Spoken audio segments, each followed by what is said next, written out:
You open your banking app on a Tuesday morning and the number staring back at you is actually impressive.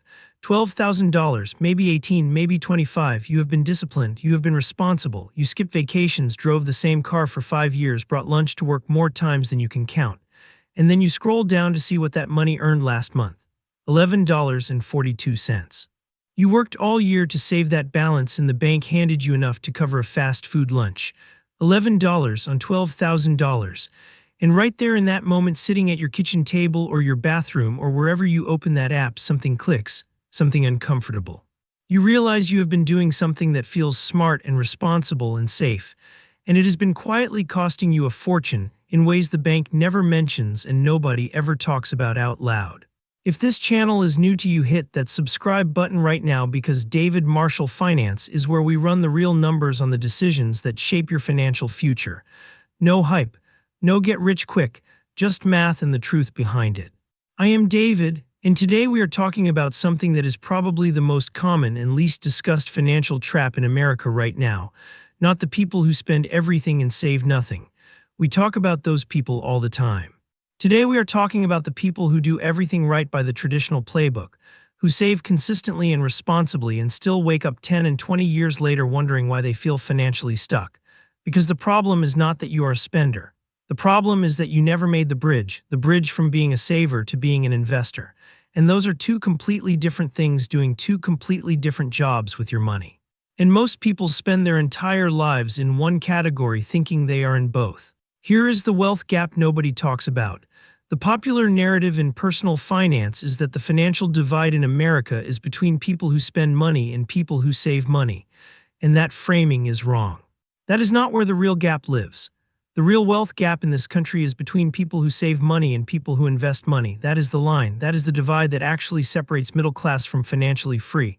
And here's why that distinction matters so much. Savings protect your money. Investments grow your money. Those are two separate jobs, and your savings account is brilliant at job one and completely useless at job two. And most people are using it for both without realizing it. Let me show you exactly what I mean with math, because feelings will not convince you, but numbers will. I want you to meet two people. Both are 35 years old. Both have $10,000 sitting in an account right now. Same starting point, same age, same amount. The only difference is what they do with that money over the next 20 years. The first person is Claire. Claire is responsible, careful, and proud of her savings discipline. She keeps her $10,000 in a standard savings account at a major bank, earning 0.5% interest, which is actually generous by current big bank standards. Claire never touches the principal. She leaves it alone for 20 years. At the end of 20 years, Claire has $11,050. She earned $1,050 in 2 decades of patience and discipline. That is the math of stagnation. The second person is Nathan. Nathan takes that same $10,000 and invests it in a low-cost S&P 500 index fund. He does not trade. He does not pick stocks. He does not try to time the market. He just buys and holds a broad market index fund that tracks the 500 largest companies in America. The S&P 500 has produced historical returns averaging around 10% annually over long time periods, including crashes, corrections, recessions, the dot-com bubble, the 2008 financial crisis, a global pandemic, and everything else that has happened along the way. In 20 years, at that historical average rate, that $10,000 becomes $67,027. $67,000 versus $11,000, on the exact same starting amount, with the same starting age, at the same point in their lives. The gap between Claire and Nathan is not a small difference in returns. It is not a rounding error. It is the difference between a comfortable retirement and a free life. And the only thing that separated those two outcomes was which account the money sat in for 20 years. Not talent, not income, not luck, just the account. Now I already know what you're thinking, because I have heard it 1,000 times and it is a legitimate concern. What about the risk? What if the market crashes? What if I put my money in and the whole thing collapses and I lose everything right when I need it? This fear is real. It is not irrational. The market does crash. It has crashed before and it will crash again. And that fear is exactly why I am going to walk you through this the right way, because there is a correct order of operations for moving from saving to investing. And most people get it wrong, not because they are careless, but because nobody ever laid it out clearly. So let us go through this step by step. Step 1, and this is the only step you should be doing before everything else. Build your emergency fund first. I am not going to rush past this because it is the foundation that makes everything else possible. An emergency fund is 3 to 6 months of your actual living expenses sitting in a liquid account that you can access immediately, not invested, not locked up, liquid and available. The reason this step comes before investing is psychological more than mathematical. Here is what happens when people skip this step. They invest money they might need, the market dips. A real emergency hits at the same moment, a job loss, a medical bill, a car repair, and because they have no buffer, they panic sell at the worst possible time. They sell when the market is down. They take a real loss and they walk away from investing convinced it does not work. Panic selling is the #1 wealth killer for beginner investors, and it almost always happens to people who never built the safety net first. The emergency fund does not just protect your cash, it protects your investing discipline. It is what lets you sit through a bad market without flinching because you know your actual life is covered. 3 to 6 months, cash, liquid, done. That is step one, and it is non-negotiable. Step two is what I call mental bucketing, and it is more powerful than it sounds. Once your emergency fund is established, you have two categories of money, and they need to live in your head as completely separate things doing completely separate jobs. Category one is your safety money. This is your emergency fund, your short-term savings, any cash you know you will need within the next 1 to 3 years. Safety money has one job, protection. It does not need to grow, it needs to be there. Category two is your growth money. This is everything beyond the safety bucket. Money you will not need for 5 years or more. Growth money has a completely different job. It needs to be working for you. It needs to be compounding. It needs to be invested. The reason this mental separation matters so much is that most people look at all their money as one pile, and when they think about investing, they feel like they are risking the whole pile. When you separate safety money from growth money, the math changes. You are not risking your security. You are putting growth money into growth accounts. That shift in framing reduces the emotional volatility that causes people to make bad decisions. Most people do not realize that the anxiety around investing almost never comes from the actual risk of the investment. It comes from not having a clear boundary between money you can afford to grow and money you cannot afford to lose. Mental bucketing draws that boundary. And once that boundary is drawn, the fear starts to shrink. Step three is where most people overthink themselves into paralysis. The step is simple: start small. Not because small amounts will make you rich quickly, but because the investing habit matters infinitely more than the amount at the beginning. I've seen people spend 6 months reading about investing, watching videos, comparing ETFs, analyzing every option, studying candlestick charts, reading books about technical analysis, trying to find the perfect entry point and the perfect strategy before putting in a single dollar. And every month they wait is a month of compound growth that is permanently gone. You cannot recover lost time in the market. You can recover from a bad investment. You cannot recover lost decades. That time is the most valuable thing in this entire equation, and it is the one thing that does not replenish. So the instruction here is direct. Open a brokerage account. Start with $50, start with $100, start with whatever growth money you have right now after your emergency fund is covered. Not because $50 will change your life this month, but because the act of starting wires your brain into the identity of an investor. And that identity shift is worth more than any single investment decision you will ever make in your entire financial life. There is a psychological line that gets crossed when you put real money into a real account and watch it move with the market for the first time. Suddenly, the S&P 500 is not an abstract concept on the news. It is your money. You care about it differently, you learn faster, you make better decisions, and the habit of monthly contributions beats the timing of any individual trade every single time. Habits matter more than timing. That is not a motivational phrase. That is what the data shows over and over across every single market cycle in modern investing history. The investor who put $100 a month into an index fund through the 2008 crash came out ahead of the investor who waited for the right time to put in a lump sum after the recovery. Consistency is the edge that most people underestimate. Step 4 is where we talk about what you are actually investing in, because this is where I see people veer into territory that costs them years of progress. When most people finally decide to start investing, they get seduced by the exciting version of investing. Options, day trading, individual stock picks, crypto speculation, meme stocks, and I understand the appeal completely. The stories are incredible. Someone turned $5,000 into $200,000 in 8 months. The screenshot is right there on social media. And here is the honest truth about those stories: they exist. Some of them are even real. And for every one person who has that story, there are thousands of people who tried the same thing and quietly lost significant money and never posted about it. Not the flashy version, the version that works. And the version that works is simple index fund investing. Low-cost funds that track broad market indices like the S&P 500. You are not picking winners. You are buying a small piece of the 500 largest companies in America and letting the long-term growth of the American economy work for you. Warren Buffett, who has spent decades beating the market and building one of the greatest investment records in history, has publicly and repeatedly said that for most regular investors, a low-cost S&P 500 index fund will outperform the vast majority of active managers over time. Not the exciting version, the boring version, the version that compounds quietly in the background for 20 years while you live your life. That is the version that builds real wealth. Now here is where I want to reframe something that stops more people than almost anything else.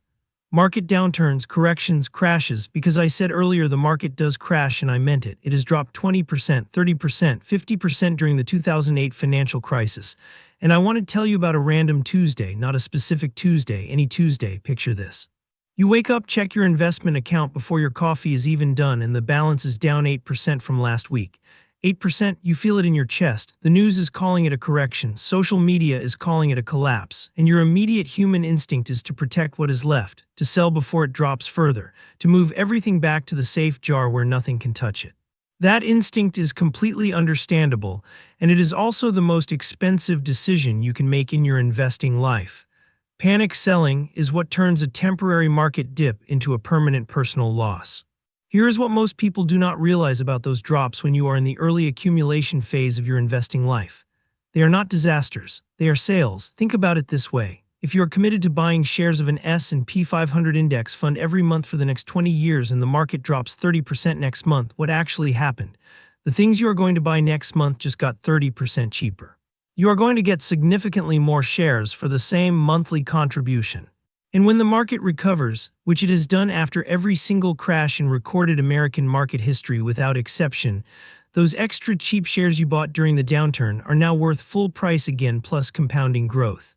The people who won the most from the 2008 crash were not the people who saw it coming and sold everything. They were the people who kept their emergency fund intact, did not panic sell, did not let that random Tuesday convince them the whole thing was over and kept buying throughout the dip. Think in decades, not days. That is not optimism. That is the actual math of how compound growth works over long time periods. And here is the 5-year picture that puts this all in perspective. If you start today, get your emergency fund in place this year, begin consistent monthly contributions into a broad market index fund, and you stay the course through whatever the market does over the next 60 months, here's what you have actually built. You have built a foundation that the next 5 years will stand on and compound from. Most investors who stay past the 2-year mark almost never quit because that is when the compounding starts to become visible and tangible. By year 5, your account looks different, the math looks different, the motivation is completely different. The first 5 years are not about getting rich, they are about getting started deeply enough that stopping no longer feels like an option. Let me give you a visual that I want you to hold on to because it makes this whole thing click. Imagine you have a jar of seeds. Your savings account is that jar. The jar is safe. The seeds are protected. Nothing can get to them. They will not rot. They are completely secure. But here's the problem. Seeds in a jar do not grow. They cannot grow. The conditions for growth do not exist inside a jar. Now imagine you take those same seeds and you put them in soil. The soil is messy. Sometimes it rains too much. Sometimes there is a drought. Sometimes pests come. The process is not controlled and clean the way the jar is, but the seeds grow. They grow into something that produces far more seeds than you started with. Compound growth is what happens when you move your seeds from the jar to the soil. Savings protect your money. That is the jar. Investments grow your money. That is the soil. And both have a role. You need a jar. Your emergency fund is the jar. But if every single seed you own is sitting in a jar for 20 years, the jar has not protected you.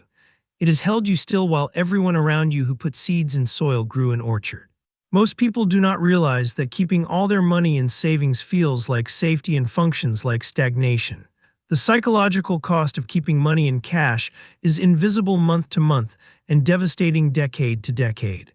Here is where I want to bring this together into something you can actually do this week. Not this year, this week. First, calculate your actual emergency fund target. Take your monthly essential expenses and multiply by 3. That is your floor. Multiply by 6 if your income is variable or your job is less stable. Whatever that number is, that is what belongs in your safety bucket. Whatever is above that number in your savings account right now is growth money that is currently sitting in a jar waiting to be planted. Second, open a brokerage account if you do not have one. There are low-friction options that take 15 minutes to set up and have no account minimums. Third, automate a monthly contribution, even $50, even $100. Set it up so it moves automatically from your checking account into your investment account on a specific date every month. Remove the decision entirely.